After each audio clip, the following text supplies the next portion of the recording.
whenever you're ready, I'm ready. Okay. All right, cool. So we'll go ahead and start with the first question. For a lot of people that are not familiar with you and what you have going on and what you do, can you please give us a brief, pretty much pitch of who you are? Yeah. Okay. My name's Jamie Turner. I am a recent graduate of Norfolk State University. I have a BA in political science. I'm a former chapter president of the NAACP.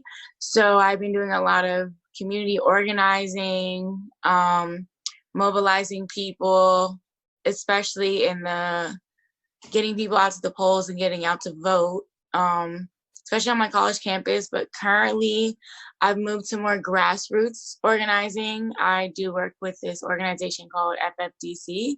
They were born out of the first round of protests in DC the weekend, like late May, early June.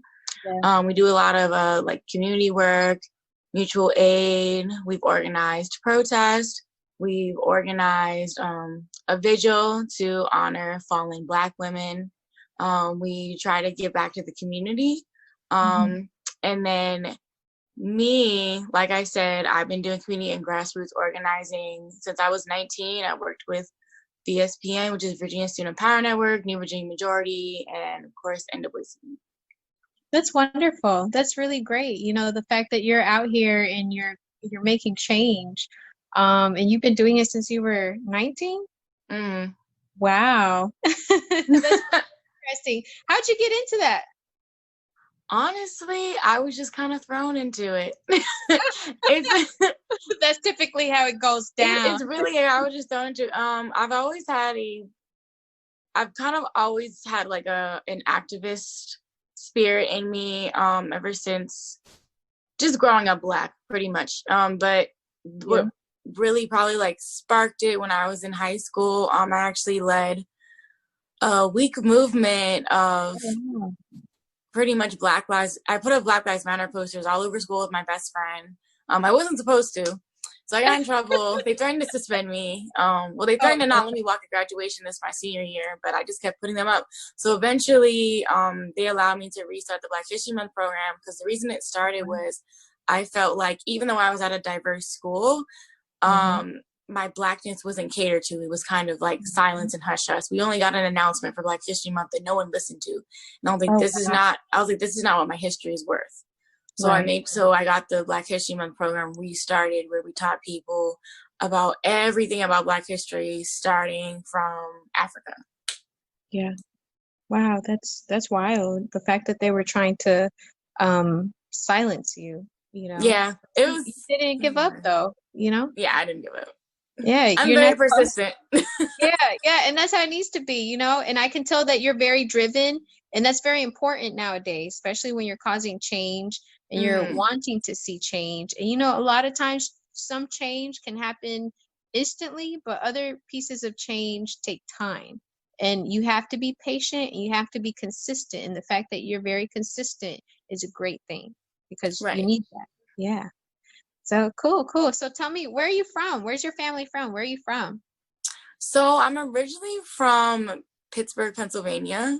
That's where a lot of my family lives. But of course, Northern Virginia is right outside DC. So the job market is like, there's endless opportunities. So I grew up in Northern Virginia. Oh, okay. That's pretty cool. Yeah. So it's literally like on the outs. It's like 30 minutes outside DC. Oh, okay, cool. And you've been there the whole time? Your family's from there? How do you like it? I like it in a sense because it's very metropolitan, so there's a lot to do. There's a lot of food spots. Of course, DC's right there, so I always go to the museums, and like I'm in DC pretty much more majority of the time. It's just expensive to live in DC. Yeah. I heard. I've you know, I'm not trying to figure that one out. I've heard. DC rent is a scam. That's cool though. That's real cool. Okay, so we'll go to the next question, okay? We'll go to, what was your inspiration behind starting your business, brand, or getting into the field that you're in? Like you kind of just said, you know, you dove into it. It was something that pretty much you were very proud of being Black, and it just evolved into something greater to push for greatness in Black, you know, and you just said you kind of just jumped into it. But Yeah, it's kind what of was more like your I've been thrown into it. inspiration? You know, what was your inspiration? What drove you? What pushed you? What drives you?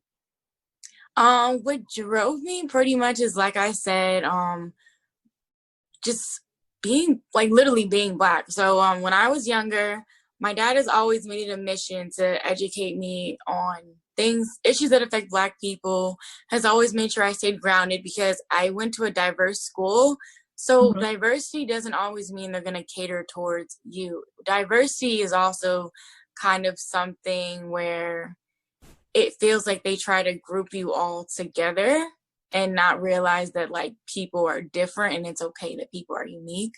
So I would say growing up Black, and then when I was able to get older and understand police brutality, so I would say just seeing that and witnessing that. And then, of course, I was in the IB program, so even though my school was diverse, most of my classes were white people.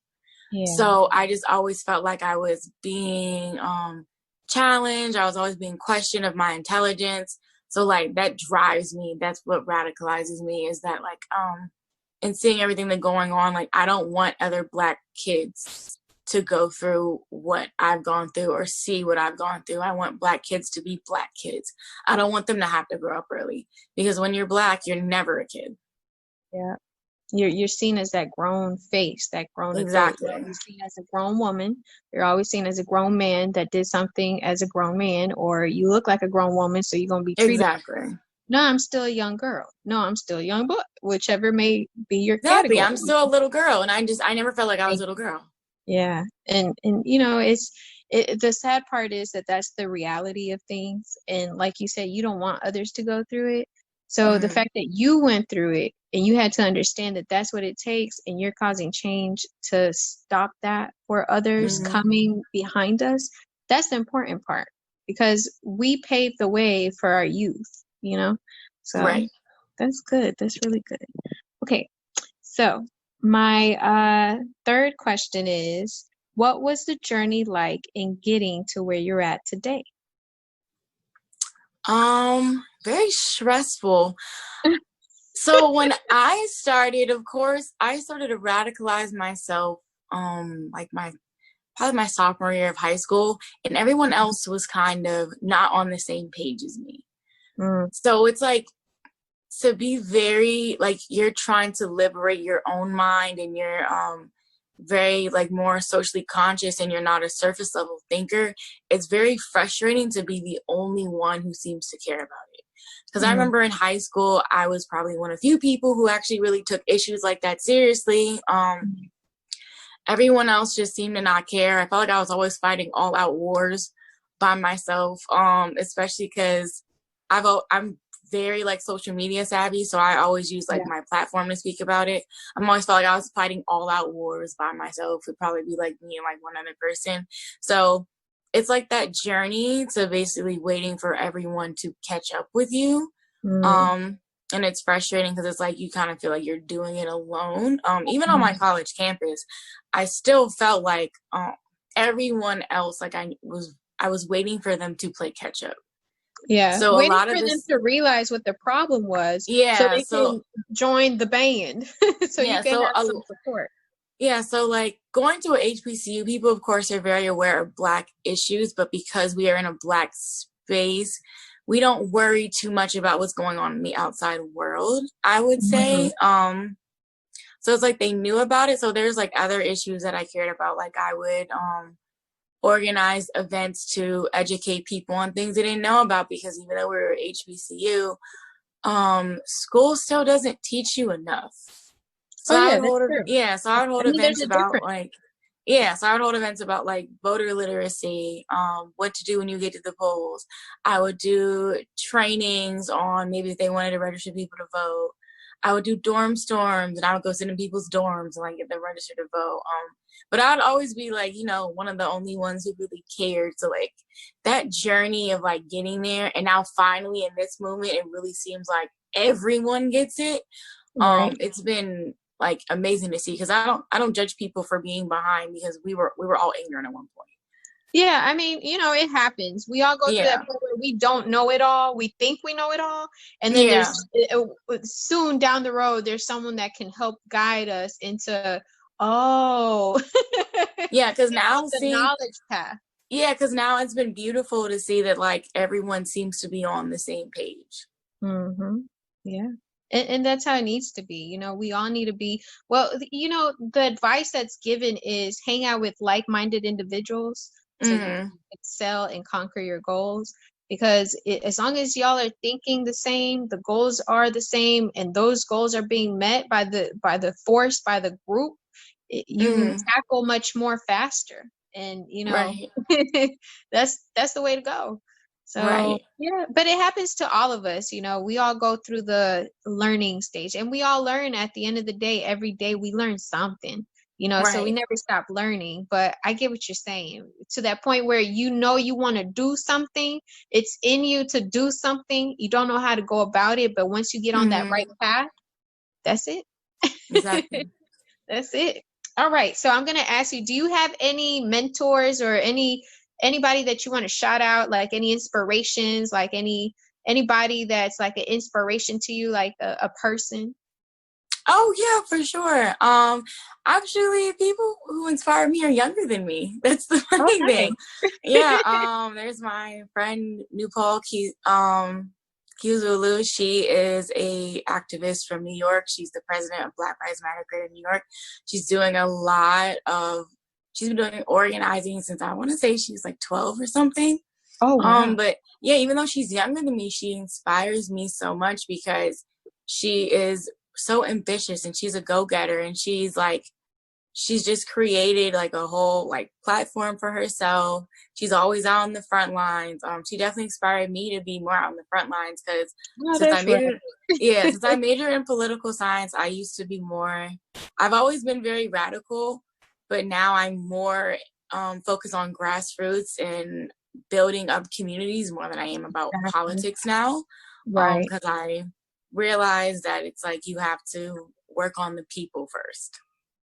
Yeah. You can't shift change anything unless the groundwork is set. So Mm-hmm. I've learned that too. And for the longest, it was like going up against a wall. I have all this love and all this change I want to cause in the world, but I can't do it if I keep doing it a certain way. You have to be very Mm-hmm. proactive and make sure that you're not the only one fighting. As we mentioned before, you shouldn't be the only one. You need a team. And in order to have a Mm-hmm. team, you need to put that groundwork down, and you need to make sure that you educate others so that everybody's on the same platform. So it all ties in together. So you're right. Right. Yeah, that's Right. And I cool. wanna also shout out Freedom Fighters DC. Hey. They're grassroots group in DC. We are pro abolitionists, meaning we Mm, want to abolish all prisons, we want to yes, abolish all ma'am. police forces, and we want to put all money back into the community, because there's no reason for us to really even have police at this point. Um, yeah, and a lot of people they would think differently on your opinion. And the thing is, when people feel differently, it's okay for them to think that way. We Yeah. understand what we're talking about, and we understand that we're doing it in a loving way, in a proactive Right. way. And it's all for change for our communities that Yeah. have been neglected for a very long time. Yeah, We that's just, the thing. It's like, yeah, when we call the police in Black communities, they don't even come. And if they do come, takes a someone leaves long in a time. body bag. Yeah. They can't And de-escalate that's situations. just how it Yeah, happens. Yup. it's really, the problem is that the Stanford Prison Experiment even explained this, that people are not supposed to really police each other. No, people are not really supposed to have that much power, because majority of humans can't handle that much power. It's like police officers may go into the police force wanting to do good, but that power and that badge just will change them. Yeah, and you know, to be honest with you, it's like I tell people all the time. I can't tell you what I would do in a situation, for Mm-hmm. example, like when you have all the power, all the wealth, because I've never Mm-hmm. been there, and I can't tell you how Exactly. I'm going to act until I get there, you know? So Exactly. and the money does change people and power does change people. So, you know, that's all I'm going to say about that one right Right. now. Yeah. Okay. So, what was the journey like in getting to where you're at, to the place where you're at now? So, we've talked about how you jumped into it, how you've had the Mm-hmm. appropriate schooling for it, you have the mentors for it, you have Mm-hmm. the group that, you know, the close group for it. But now, Mm-hmm. where you're at now, where do you see yourself? Like the journey for the next 3 years, 5 years, where do you see yourself? Ooh, I really do see myself doing the same thing, trying to build up communities, doing mutual aid, liberating the minds of people, of course, educating people. I have an educator spirit. I'd probably never be a teacher, but I'm very, Hey, it works out that way yeah, sometimes. but I'm very open to educating people, like maybe even having like a book club or something. But I definitely want to do, I always want to do grassroots community work. I don't want to be very, I guess, corporate. I really want to liberate minds. I want to get rid of the idea of professionalism. I want Yeah, to, of course, I want to go to law school because I want to practice human international rights law yeah, because that's cool. it feels like the most ethical law to me, human rights. Yeah, you know, if especially if you're going down that path to help others, yeah, Yeah, and then people might need I would me. agree. Like maybe in a few years, like when there's still protests, like people might need like, a legal aid. Exactly. Like yeah, I Yeah, can that's always dedicate needed. I can dedicate and donate my free time to helping get people who are fighting for the right cause out of jail. Yep.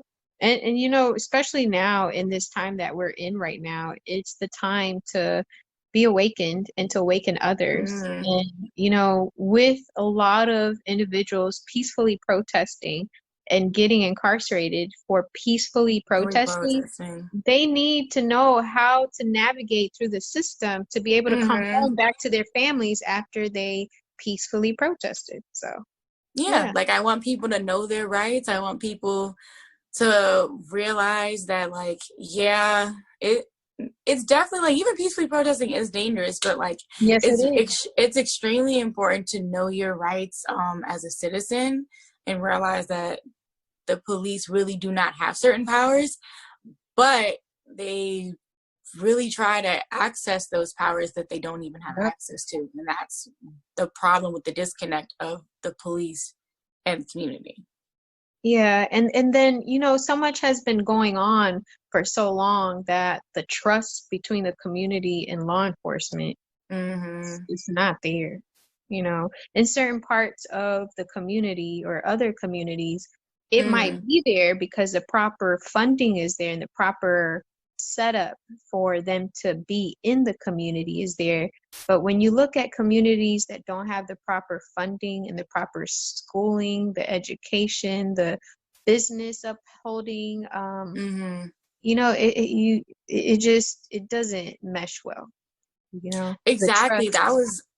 Exactly that was my problem with in my community. I said I went to a diverse high school, but I went to probably one of the most it was a very low income high school. Um, and then you look at the police cars and how nice they look and how much money they have and how like they really don't do anything but arrest people for non-violent Right. marijuana offenses. Harass people, right? All they do is harass people. And it's a whole different can of worms. It really is. But if you look at the Exactly. pipeline from schools to Mm-hmm. prisons, you know, from schools to jails, because jails and prisons are two different things. And even at that, they're in Mm-hmm. different categories. So it's just a different conversation. But it's true, the pipeline is there. And when you, as a young adult, you grow up too fast, which we also talked about that too, Mm-hmm. you're not seen as a child, you're seen as an adult and you're treated as such and you're going to school and you start realizing what's going on around you, it Mm-hmm. doesn't sit well with you, especially if you got some common sense. It doesn't sit well with you. So, Yeah. you know, But you know, this is the year of awakening. So this is the year where more and Yes, more of our youth 2020. are waking up. It Thank you.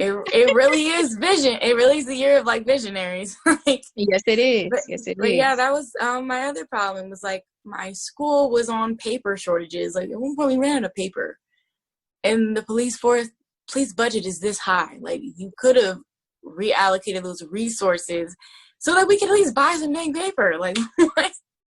Yeah, yeah. And that happens all around, you know, especially in US where we're considered like the highest, you know, income, the highest opportunity country. Mm-hmm.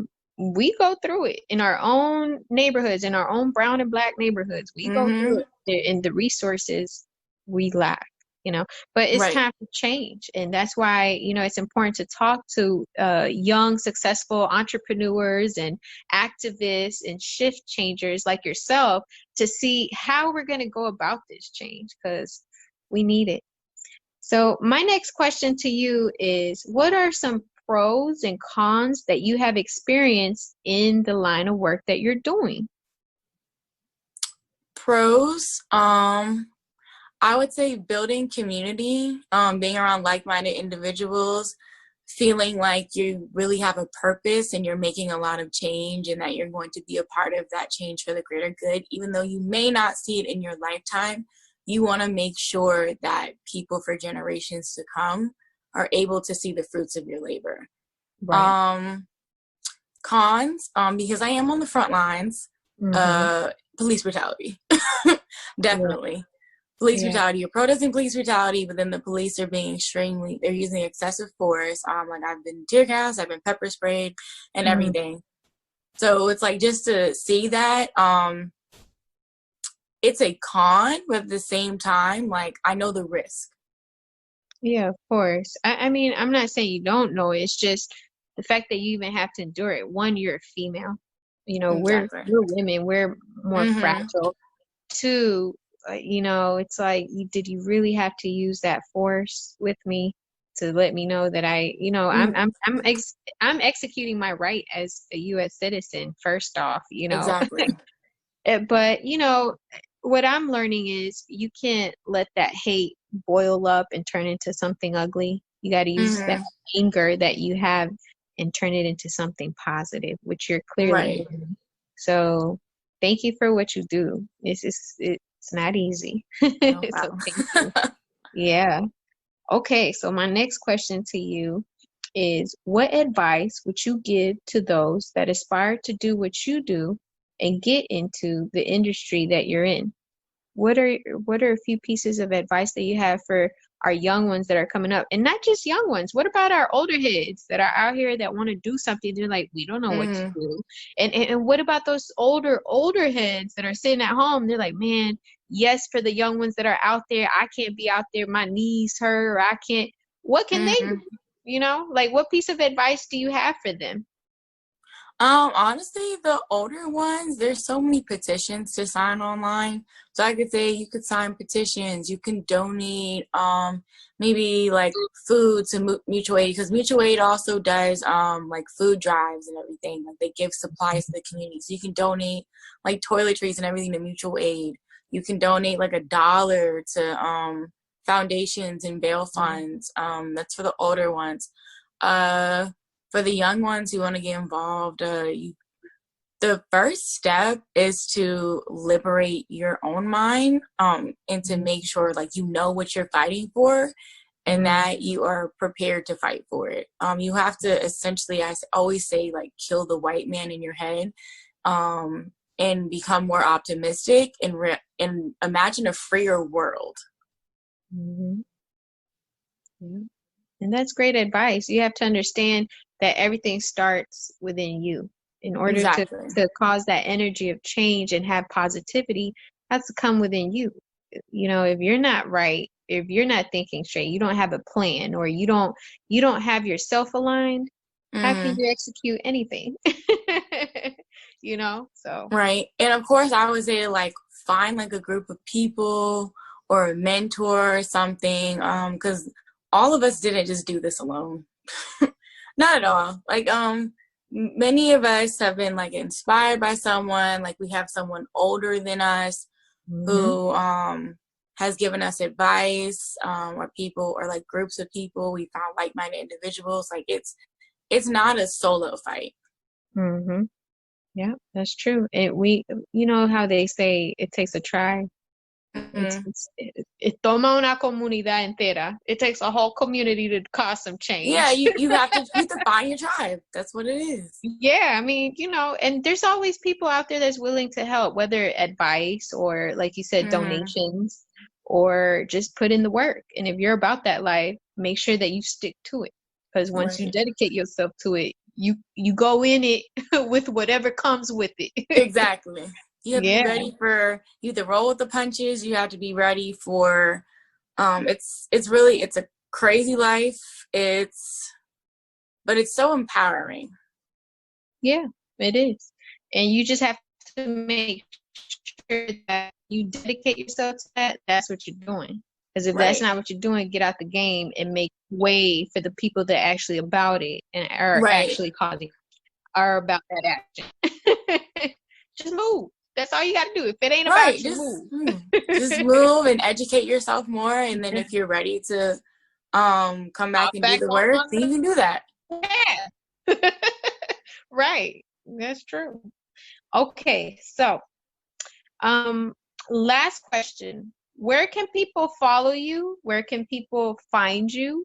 Are you on social media? And if so, what are your handles? Do you have a website where people could find you? I'm crafting a website. Currently, I don't have one yet, but when I do,